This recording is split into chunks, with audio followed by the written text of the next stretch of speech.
What up, everybody? Welcome back to Strange Planet. And I hope everybody's had a nice clear day and a nice clear week, because it's been a bit stormy for someone else this past Tuesday, that is. And tonight's topic is going to be about the Trump indictment. There's a series of charges. I want to say there's about 34. And he turned himself in today, and this is the first time a U.S. president has ever been indicted in American history, if I'm not mistaken, too, right? Well, actually, I don't.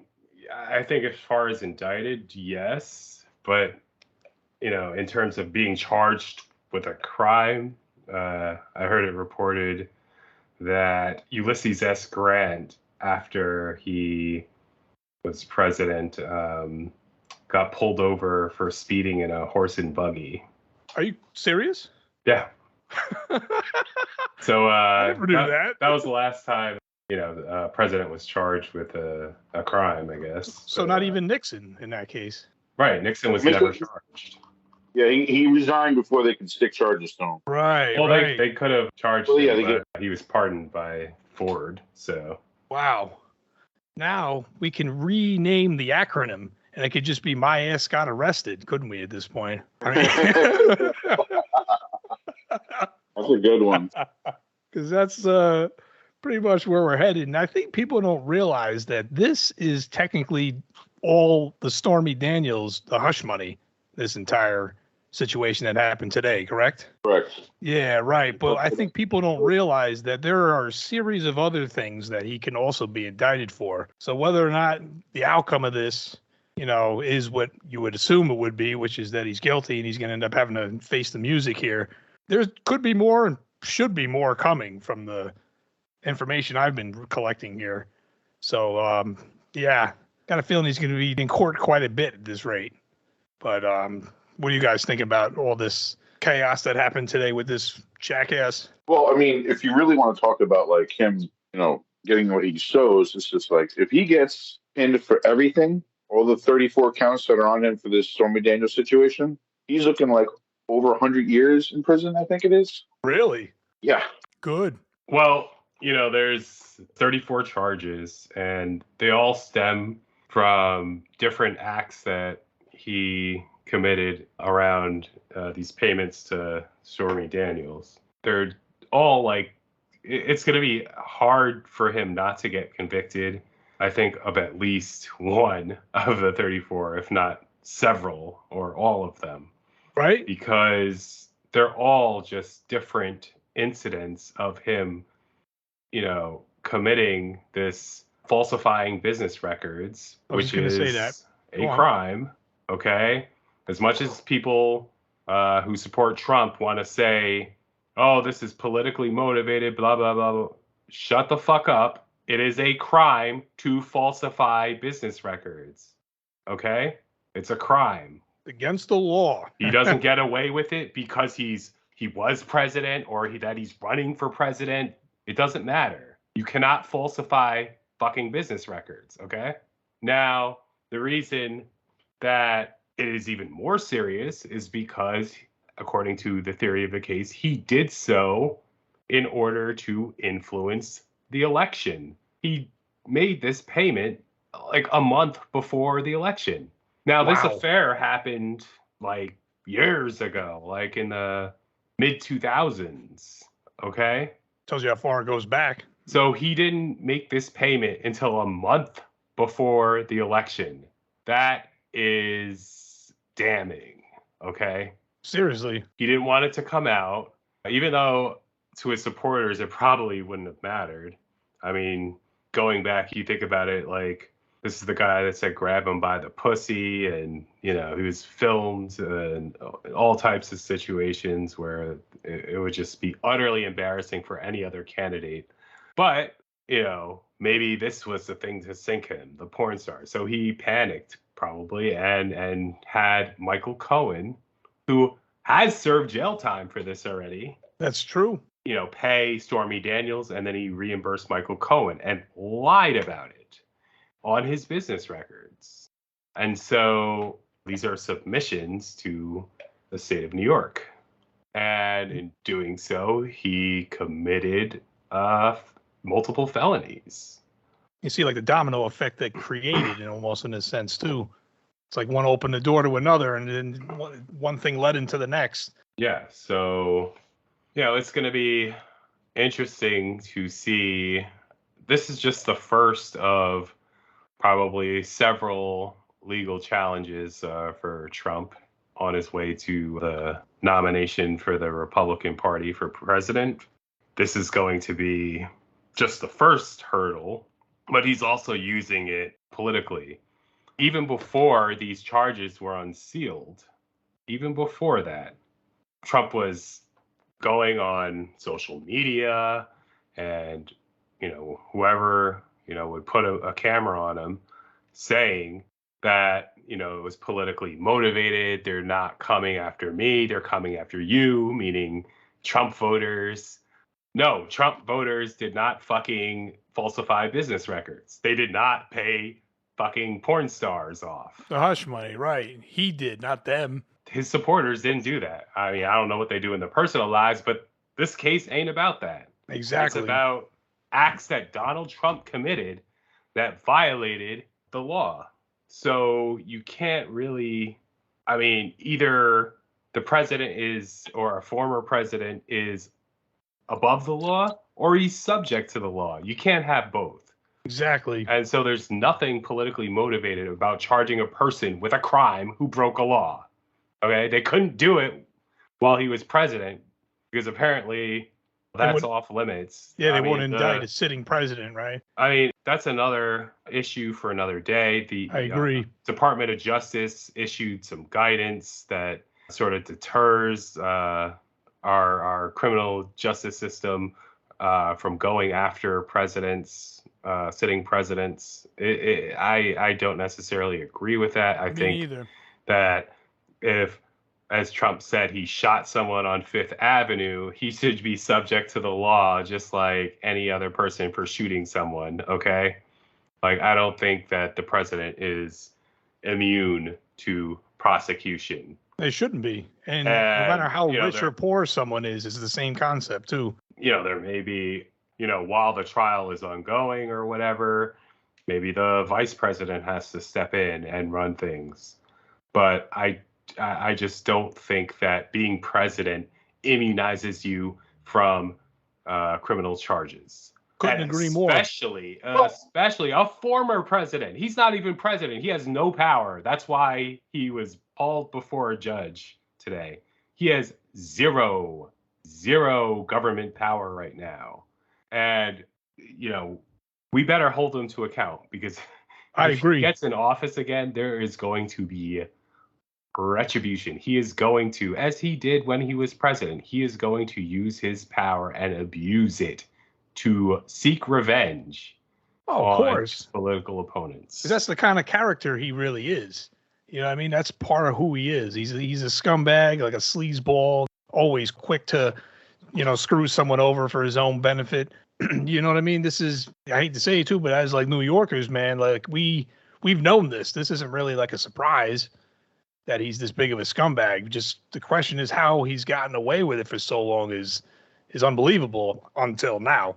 Before we move on from the subject, I want to actually tack on to what Rook was saying about the president being charged with a crime while in office. Now, in the situation with Donald Trump, it should have been possible because he really needed to be fucking charged with something. But, the whole thing was we were supposed to get him out via impeachment. But since the Republicans don't have any fucking balls, they wouldn't impeach him. Most of them didn't have balls. Right, yeah, but he's still there was Mitt Romney. Mitt Romney had balls. Liz Cheney had balls, so to speak. My point is, it's just like, well, that would have worked great for Trump. What if it was something reverse the other side? That we had a good president that was doing good things, and whatever evil drives this world to do the stupid things that it does decides that we're going to screw this president over and get him indicted on some stupid charge where he's in the wrong place at the wrong time because people set him up. You know what I'm saying? There's that end of it too.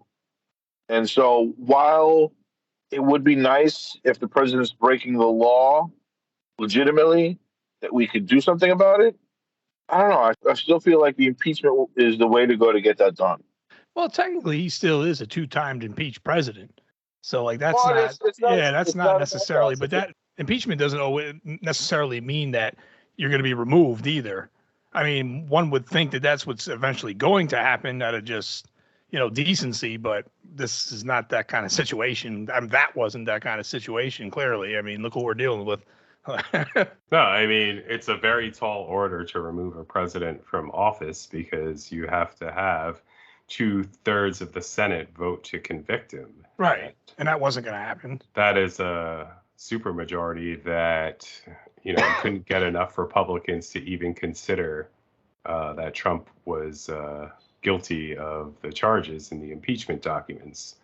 They didn't even want to hear out the arguments. They already decided before the trial began that, this was not something they were willing to hear. Mitch McConnell, and remember that this impeachment trial took place after he left office, the second one. Yeah. He was already gone. Right.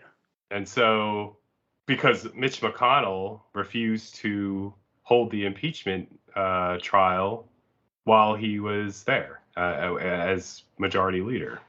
And so we had to wait until Chuck Schumer took over and, was able to put together or allow the trial to go forward. And do his job, in other words. Yeah, I mean, the House voted to impeach. According to the Constitution, the Senate is supposed to hold a trial. That doesn't mean they have to convict him, but Mitch McConnell refused to do his job. Right. Just like Mitch McConnell refused to do his job when Obama sent a judicial nominee to the Senate, or he tried to, and Merrick Garland, who's our current Attorney General, by the way, sent Merrick Garland, he nominated him, and, almost it was like a whole year, because it was an election year, he just refused to consider Merrick Garland. He was like, nope, not going to do it.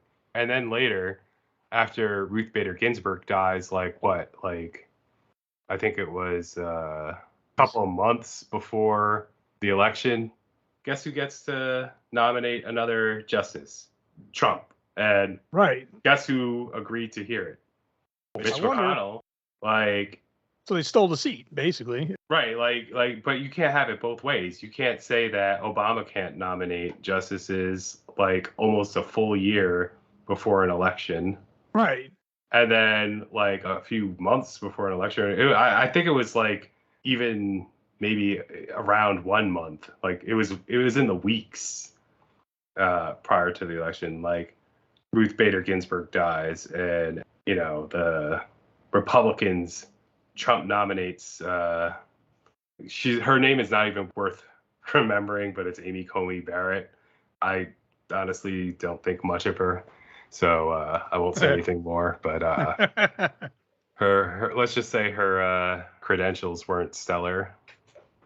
She's kind of an embarrassment in terms of previous justices that have been nominated, but all of them, even the most staunch conservative ones, they actually have credentials. She did not.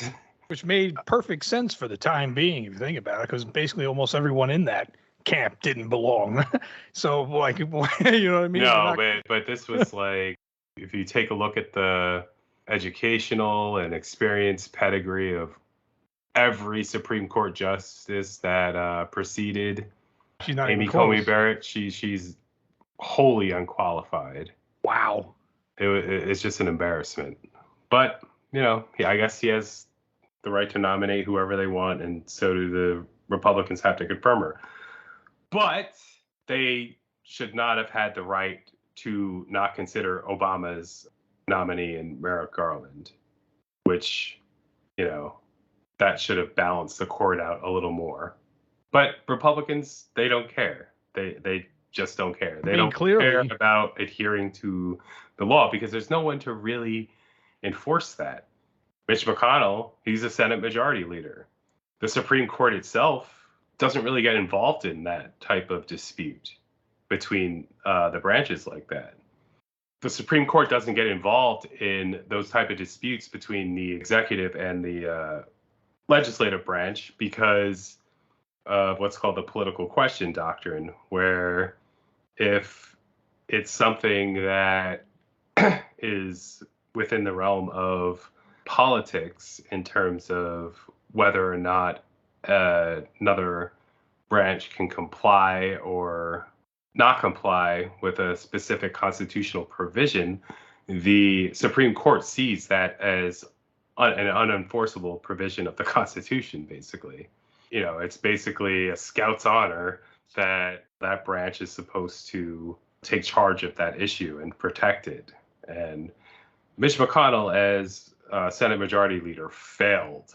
Well, I mean, if I'm not mistaken, isn't Mitch McConnell the one who literally, and I almost quote here, says that he calls himself the Grim Reaper for bills because that's where they go to die?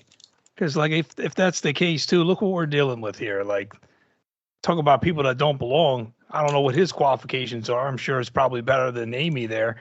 But at the same time, it's kind of like, that's not helpful. That's not going to, how you supposed to move forward as a nation with that kind of shit? You know what I mean? It's like we got to reshuffle the deck. That's part of the process here in the long term. But I hate to do it because I hate talking about this jackass as much as we do. But granted, today it makes the most sense. Going back to Trump and the indictment here, what do you see coming up as far as what's going to go down opposed to what should go down?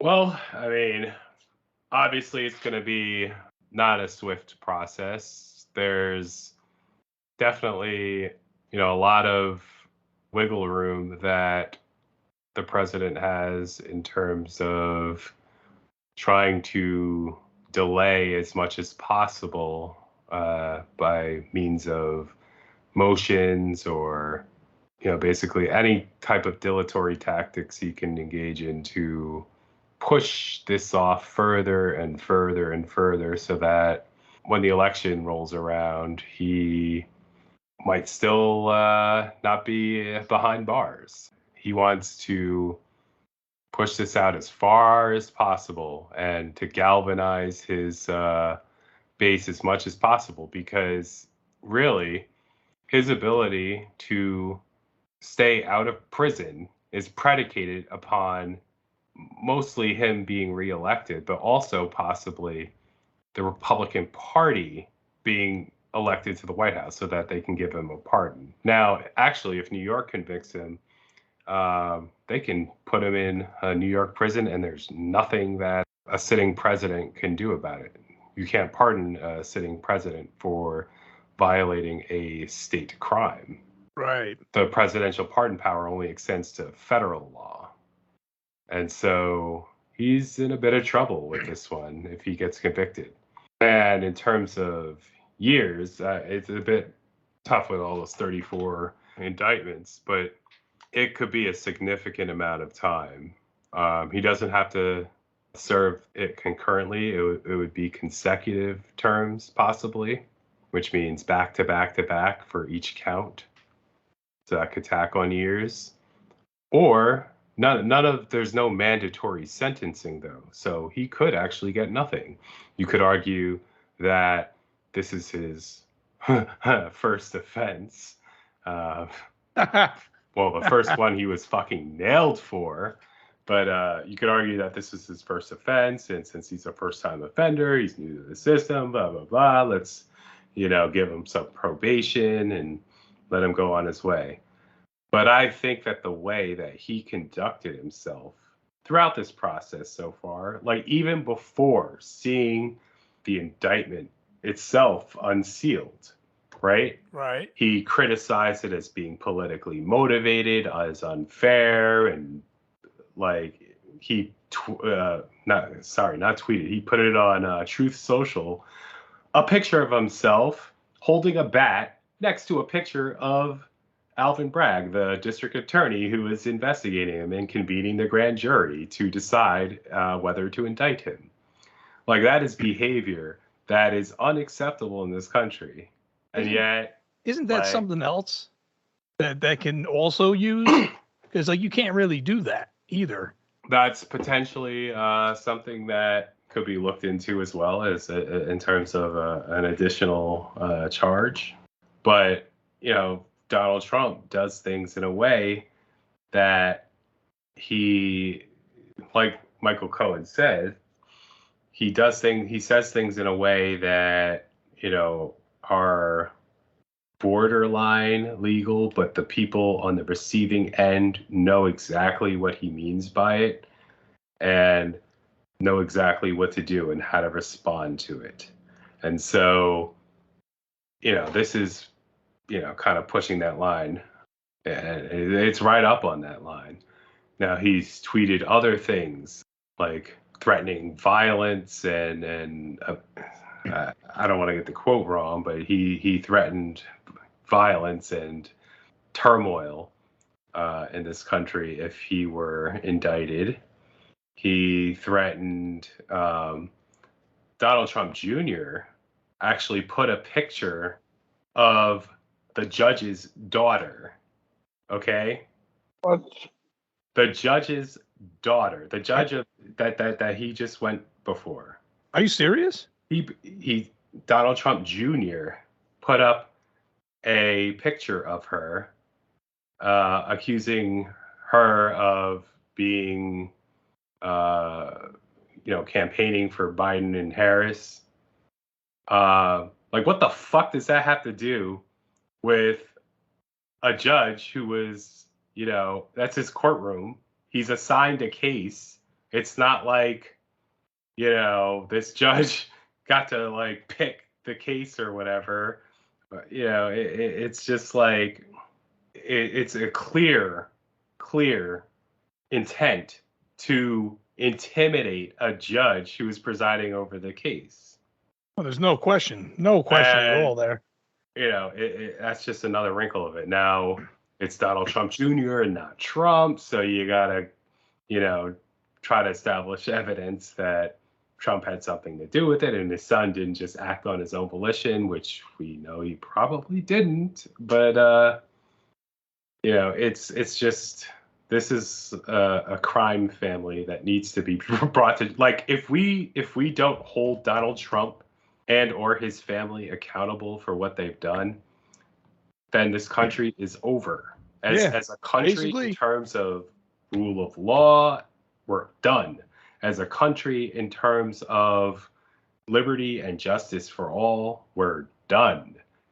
If we allow Donald Trump to get away with these things. Yeah, there's no denying how he's been acting and blatantly, flaunting his invincibility and his ability to abuse power right in front of our faces. If we can't, as a country, do something about that and hold him accountable and pursue and achieve justice in at least one of these cases, then this country, I'm afraid, is done.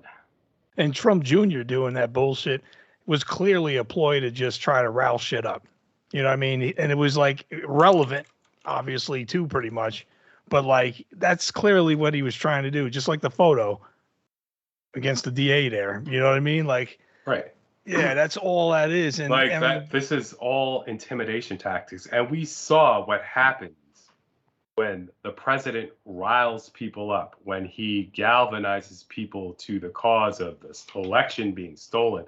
Like this is, he's again banging the drum of they're trying to steal the next election now, banging that drum. And we saw what happened on January 6th when he banged that drum long enough and hard enough, and the masses that converged on the Capitol and people died. Right. It's crazy. And, resulted in death and destruction. Like that, he doesn't even have to achieve something like that. That already happened. But the effect of his intimidation tactics in terms of the effect that they may have on a district attorney in terms of bringing and prosecuting a case, or a judge in terms of presiding over a case, or prosecutors to prosecute a case. Like, these are all people that are going to have to summon a lot of courage to carry this out, and it Right. shouldn't be this way. You're right. It 'Cause shouldn't. They should. Their courage should not be tested in this way, and we have to show that this behavior is unacceptable and it can't happen again. and there's repercussions for it. Right. Like, Yeah. you will not get away with intimidating and threatening people for your own benefit and for your political gain, or to get out of crimes that you committed. Because that's the bottom line in the end. So, like, whether you're a fan of his or not, he broke the law, and no one's above the law. So there is penalties for that, and prison time is more than likely. I mean, like you said, we're gonna have to see how this, this nothing's overnight. Well, I didn't say it's more than likely. Well, Like, it depends. Like, it should be, but it like maybe not for this account. No, well, look at Alan Weisselberg, who was I guess, the top finance guy at the Trump organization, CFO maybe. He was sentenced to a total of 4 months in prison or in jail. Like, that is not the sentence that I think a lot of people were hoping for.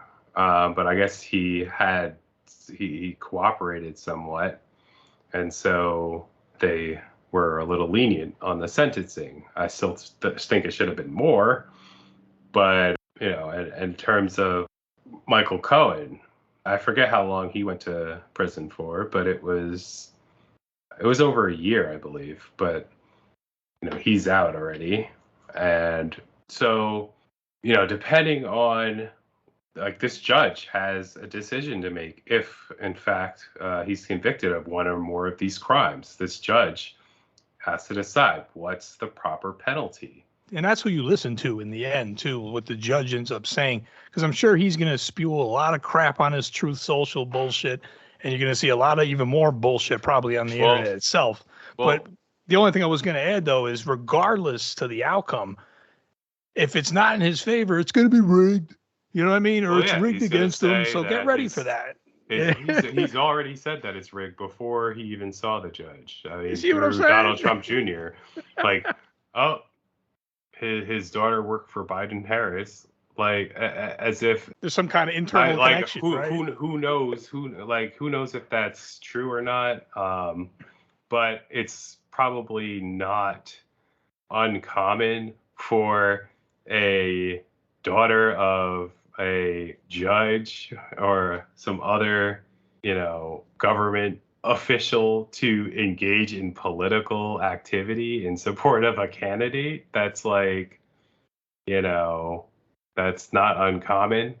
What's uncommon and what's frowned upon is if the judge uses his position to do anything against a person whose political views they oppose or what have you.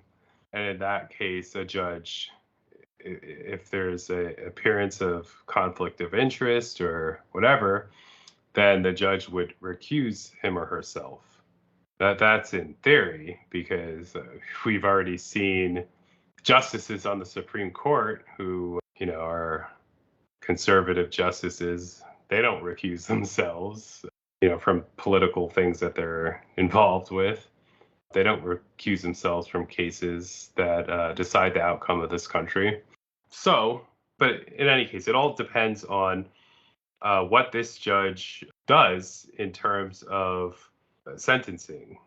Now, we're getting ahead of ourselves and assuming that he's going to be convicted. Right. They're still got to, pick a jury, and that's going to be, in order to get a conviction, you have to have a unanimous jury decision. Yeah.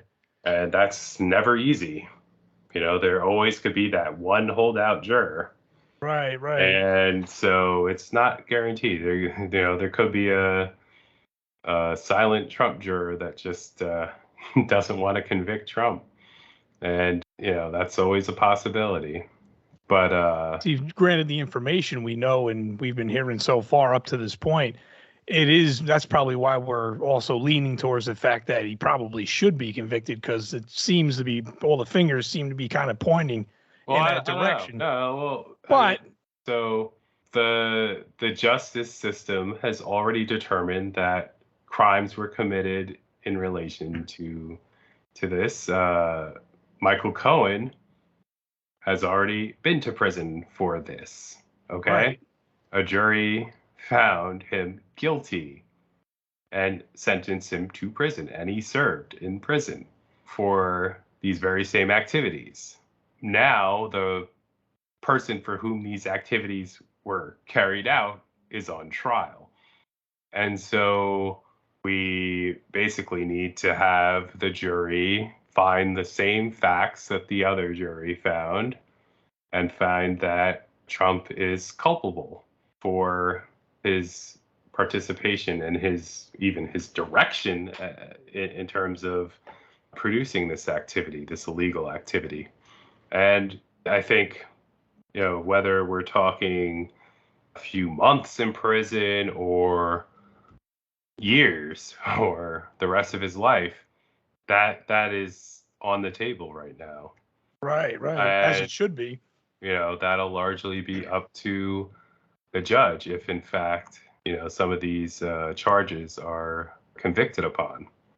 And Trump is already trying to lay the table in terms of saying this judge is biased. His daughter has some connection to the Biden-Harris campaign. We don't even know what it is. But see, that bullshit doesn't ain't matter. That bullshit ain't gonna matter. Like, look at George. Who is that? The crazy lady that used to work for him. I mean, there's a couple of those. Right. Okay. Yeah. Let me narrow it down a little bit more.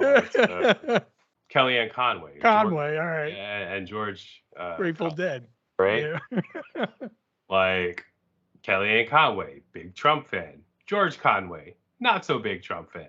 Kellyanne Conway's daughter, not such a big Trump fan. So, even, within families, there are divisions and differences of opinion.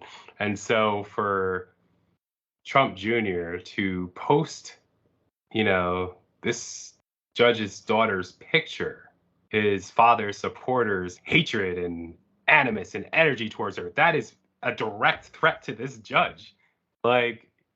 He's turning his rabid supporters on his daughter. Yeah, basically. So he better not do anything. He better find this as unfair as Trump does, or something could happen to his daughter. That's essentially what Trump Jr. is saying. Yeah, for real.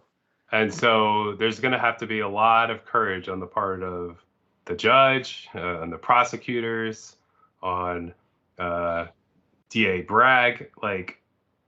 This is going to be a very grueling process, and it's only going to escalate as time goes on and as right.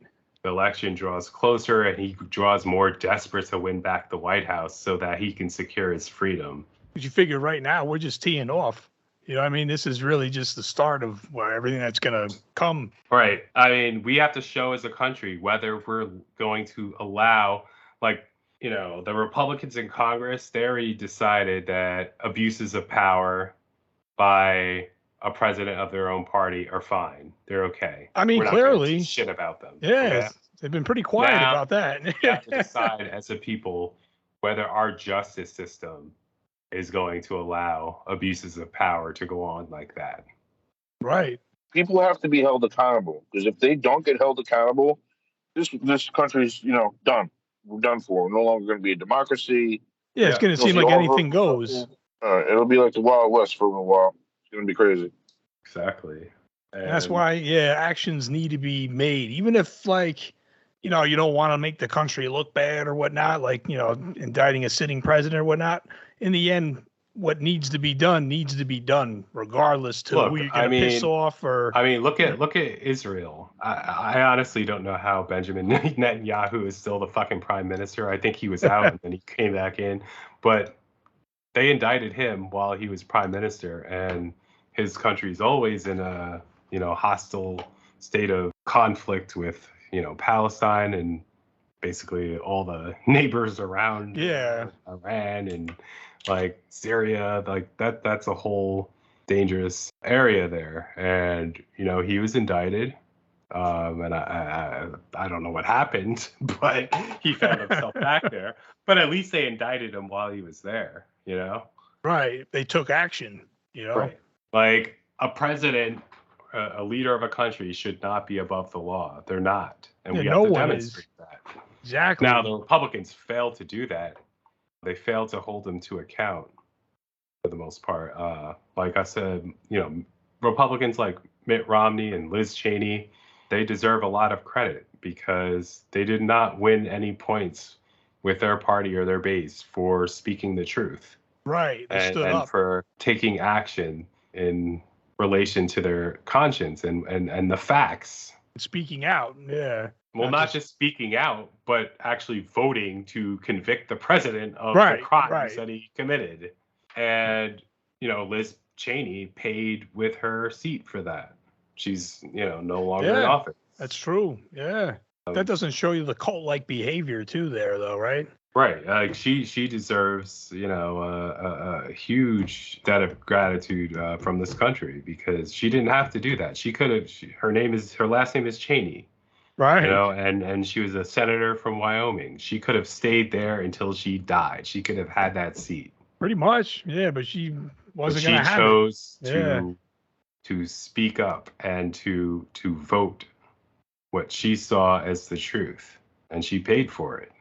There are few politicians in either party that would do something like that. Right. I think that Democrats generally have much better, sense of conscience and morality, which is why we sort of hold our members to account. You saw what happened when, Al Franken, around, I think it was around the time, of the whole with the Trump, photo? right, Oh. right, but like with respect to like the Trump grab him by the pussy or that whole, and the Me Too era fully underway. Al Franken was a very popular Democratic senator, very well liked, but he was gone. Like he didn't survive like longer than a few weeks after that story broke, and he didn't even do shit. He didn't. Like all That's he did the crazy was like part. all he did was fake grabbing someone's tits. Yeah, on that photo, Like, and it's just so ridiculous. Like it really is. He was joking around. It wasn't an immature joke, sure, but there was really no harm done. Yeah, and he didn't even. There was no physical contact either. Right, right. So was it inappropriate? Sure. Yeah, I guess that's. Yeah. But it was before he was a senator, right? It wasn't like he was embarrassing the Senate or anything. It wasn't like he grabbed him by the pussy. I mean, and bragged about it. Yeah, and, right. He was very contrite about his behavior, and guess what? No, the Democrats are his own party took him out of that seat. So we're willing to, as Democrats, hold our own members of our party to account. Republicans aren't. George Santos is still a fucking congressman. How? No one will ever know. He's still a fucking congressman. Yeah, they don't punish their own. They don't. And so it's up to the justice system to do that now. And that's basically where we're at. I mean, I'll say this.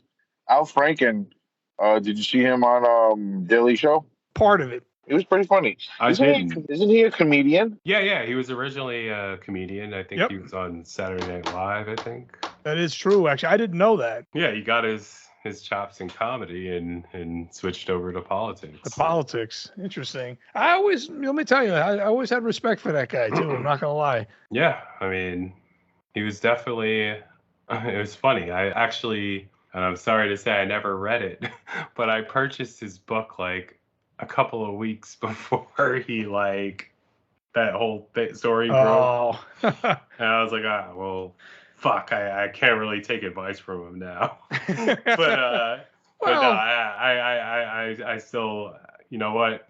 I got to read your book, Al Franken. Yeah, you should. I gotta Anyway, sit you down have it. and read it. I mean, it's And not actually, like it's an my audio attempt. book, You know what I'm saying? I'll listen to it. Right. It should be a good listen. That's our show for this week, everyone. Strange Planet will have new episodes on YouTube every Friday. Thanks for listening, and we will see you next week.